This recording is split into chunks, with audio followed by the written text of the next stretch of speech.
Des nuages persistent encore, mais le ciel semble s'éclaircir sur le toit de l'aéroport de Strasbourg-Ensheim.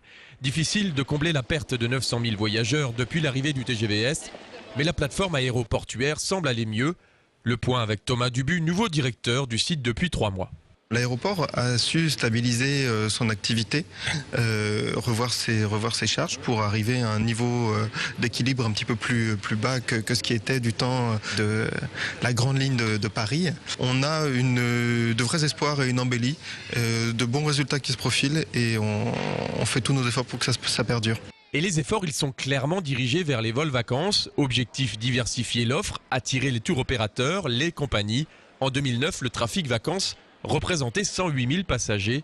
Cette année, de janvier à mai, le chiffre est en augmentation de 31%, avec une large part consacrée au vol charter, plus 82%. L'aéroport d'Ensheim, qui a fait 1 100 000 passagers l'année dernière, est légèrement en dessous de son seuil de rentabilité, qui doit se situer autour de 1,3 million, 1,4 million passagers.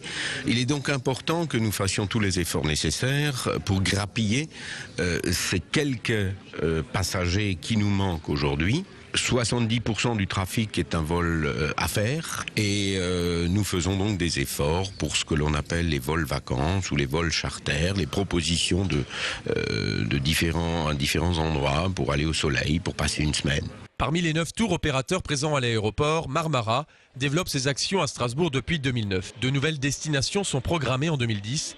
La fuite des passagers, il est vrai essentiellement d'affaires, n'a pas refroidi tout le monde. Le tour opérateur souhaite développer son activité dans l'Est de la France, déjà présent à Metz et à Bâle-Mulhouse.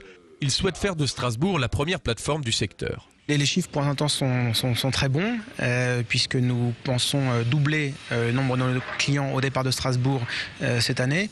On est dans une stratégie de prix très agressive et le risque est assez limité finalement.